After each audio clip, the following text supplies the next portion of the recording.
Chicago's Labor Day weekend turned into a nightmare. The city endured one of its deadliest holiday weekends in recent memory. 58 people shot, 8 killed, violence erupting across neighborhoods. At its epicenter, Bronzeville was hit by not one but 2 mass shootings within 48 hours. As tragedy unfolded, President Trump stepped in, threatening to deploy the National Guard. Mayor Johnson and Governor Pritzker responded fiercely. Now Chicago stands at a crossroads. Will it accept federal intervention or hold the line on local solutions? You're watching Chicago Loop News, where we cut through the headlines to bring you clarity with every major Chicago story.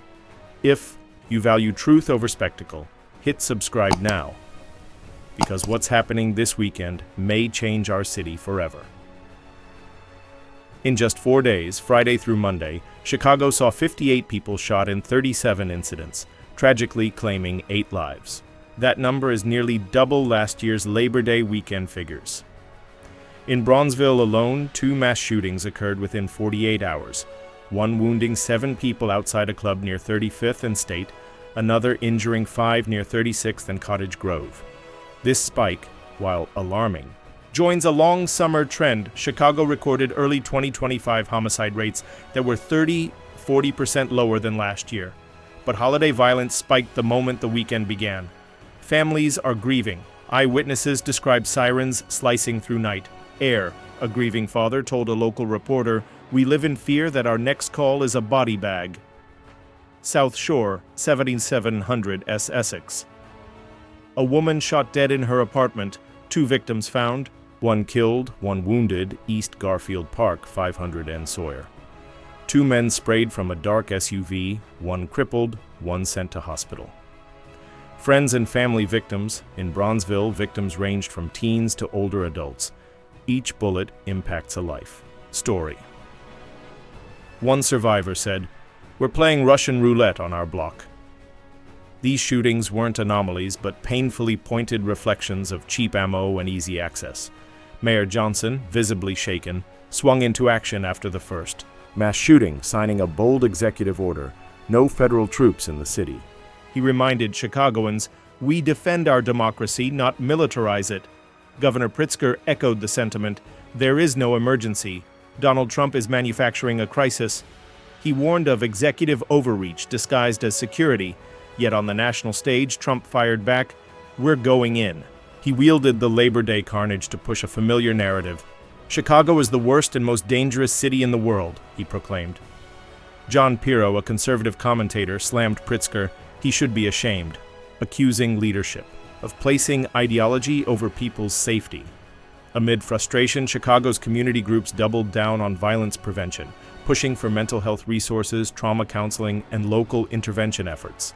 The FBI contributed through Operation Summer Heat, arresting violent fugitives and protecting children. Despite this surge, overall 2025 figures show significant improvements. Homicides down as bev 30%, total violent crime down seconds 22%, and shootings down. Shot 37% compared to mid-2024, yet holiday spikes are common.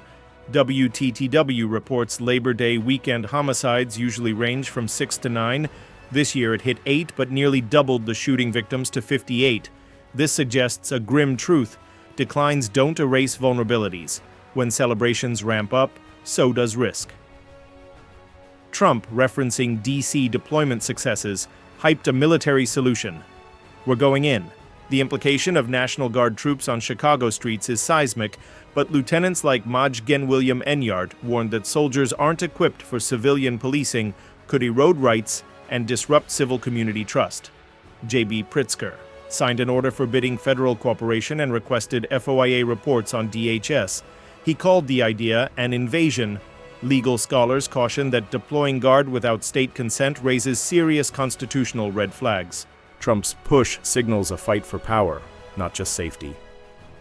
At a community rally in Bronzeville, locals protested, "Our homes are not battle zones." A mother held back tears. "I don't want soldiers, just safe streets." Youth mentors launched emergency counseling, calling Chicago youth traumatized by gunfire, not surrounded by weapons.